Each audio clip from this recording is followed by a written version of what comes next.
Motion by Mr. Thomas. We need a second. Second by Mr. Grunhood. Discussion? This would be the appropriate time as a motion is second. At the last meeting, this agenda was voted down. I think many people were wondering why.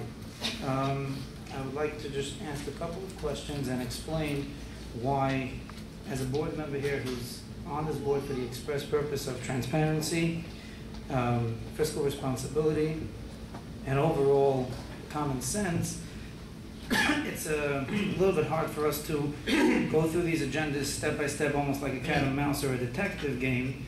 But I had done that last night, and that is, I'm not saying that there's anything wrong per se, it may have been just an oversight. However, these agendas, from what I've seen last night, it makes it very, very hard for us to move forward if we're constantly being sent around in circles. For example, on page number 9, item number 13, we have somebody who's replacing Deborah Batcho, and then we have on page number 13, item number 19, someone else is replacing Deborah Batcho. So we have two people replacing one person.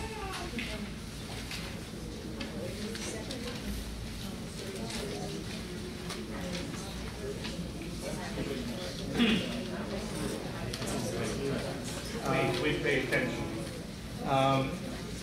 Page, again, Mr. Zlotkin is asking me to say it again, page number 9, number 13, and page number 13, number 19 are both replacing the same person. Now this leads us... Through the chair, I'm sorry, I must interrupt Mr. Zlotkin, Mr. Seitler. Looking at the agenda quickly, if you look at page number 9, if I understand this, I know the supervisor of related services is here in the building. She should answer. Is she here? Yes, she is. All right, well, can you please get the agenda, get to the microphone, thank you. Page 9, number 13, Shifra Strauss, speech therapist. Is that merely a transfer, is that merely a transfer as listed on page, hold on, I don't need assistance from anyone in the audience. Page number 7, letter E, and then it lists all the numbers. Is that a mere transfer? That is a mere transfer. So we're not hiring her, we're merely transferring the position. Correct. So this person, Batchko is her name? Deborah Batchko, is she no longer with the district? Correct. Okay, so her salary, in fact, is in the budget, is that correct? Correct. And that speech therapist is being moved from CAGs to Tiny Tots. The agenda moves here. I agree with Mr. Seitler 100%, it moves quite quickly. Page 9, we're just moving the speech therapist from one place to the next. Correct. Okay, and then go to the next page that he brought up, which was page 13, I believe. This Rachel Fowler, is that a person who is being hired as a physical therapist? Yes, she is. And is her salary $65,219 coming out of the money that was Deborah Batchko for $78,593? Exactly correct. And does that mean, my Lakewood High School math tells me, that is $12,000 something savings, is that correct? Correct. Okay. It's just a salary line. How many, if Deborah Batcho left and we found somebody extra in Tiny Tots to move over, are we replacing that person in Tiny Tots? We are not. We are not. So then why do we need Rachel Fowler? Rachel Fowler, what is the need for? What do we need two people to replace her? And was she a physical or a speech therapist? Rachel Fowler is a physical therapist. No, I'm asking Deborah Batcho. Was she a physical or a speech therapist? She was a speech therapist. So why do we need an additional physical therapist, I believe, is the question of Mr. Seitler. Are you able to respond to that? Yes. She's on the list for the Early Childhood Center, that pending what you approved today, and that will be in motion for Friday. So depending on what happens, Rachel Fowler would be the physical therapist to service the new preschool program that's brought in-house. It says here that it's for Clifton Avenue Grade School. Rachel Fowler? Yeah. On page 13, number 19, it says CAG. That's an error. So is she one of the therapists who, in fact, I believe work for SHI?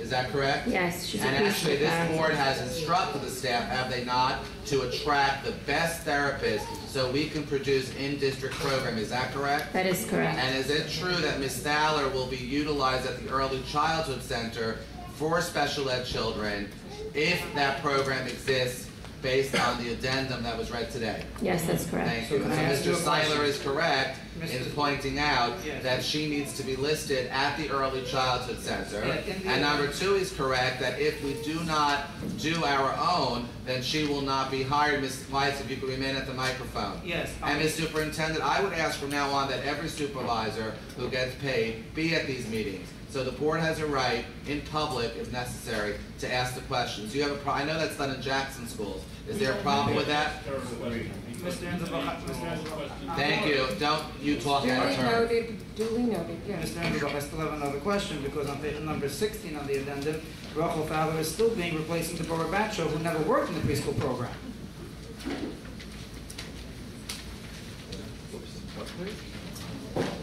On the addendum, number 16, we have her as a physical therapist in the preschool, but it still says that she's a replacement for Deborah Batcho. The preschool never... That's as far as the salary. Is that not right?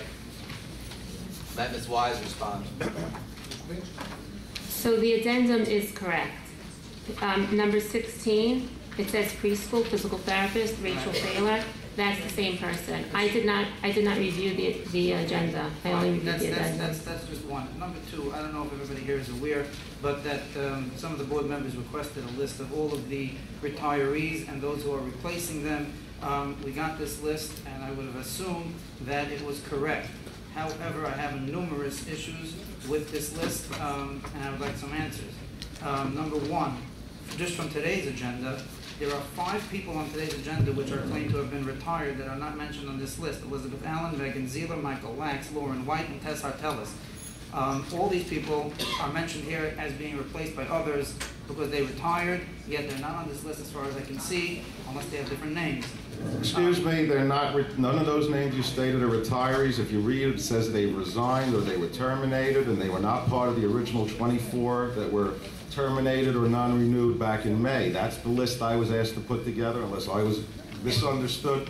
I was asked to put a list together of the original 38 retirees, the additional 12 after the budget was adopted, the additional 1 from the July meeting, and the original 24 certificated staff people that were not either reapproved or terminated, resigned, or whatever back in May. That's the list I put together. So where are these guys from? Those, the ones that you've just named, were not part of any of those lists. If you want me to add those now, I'll be more than glad to add them, but that's not what I was instructed to Okay, do. so I'm sorry, so please add those also. And one last question. Excuse me. One second. I have one more question here. On this list, it says that Sylvia Boxer is not going to be replaced, or at least there's nothing there in her space.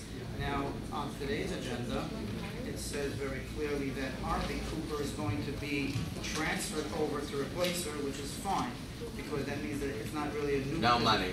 No money, right. So that's very fine, and normally everybody would have just skipped right over it. However, if you look on page number 10, we are hiring an appointment of Kara Capistro for a replacement for Harvey Cooper. So if Mr. B is replacing Mr. C as a new appointment, while if Mr. C is replacing B, who's replacing A, then effectively we did replace Mr. A.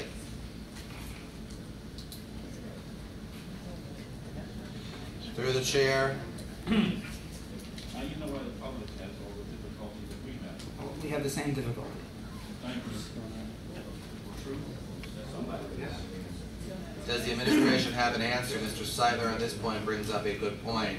I can't follow the ABCs, but I can follow that if Miss Boxer is no longer an employee, which is correct, and if Mr. Cooper is going, and we're not talking about their job performance or they have to be right, so we're not talking about their job performance. If Mr. Cooper is going to another school, well then, what he's saying is correct, unless the administration wants to answer this, that there's a new person being hired to take Mr. Cooper's spot. If that is the ABC, Mr. Seidler, I understand that. What is the answer of the administration, since the board, who is my employer, has asked for fiscal responsibility in this district for the benefit of all the children and all the communities that make this great mosaic called Lakewood? Well, I don't have the names of the students in front of me. They're not students, they're staff. I understand that. While I don't have the students in front of me, what takes place with special education is the number of students classified, the increased number of students classified will determine that sometimes we need more teachers than anticipated in June. Therefore, in this case, it is likely, and I repeat to the audience and to the board, that I don't have the number of children, the specified children, but I am going to assume that this is based on the increased number of children that have been classified. Through the chair. Therefore, we have to employ this person. The question was not if we need her or not, why wasn't it put into the replacement amount that we are replacing her and that the number should be changed. In addition to that,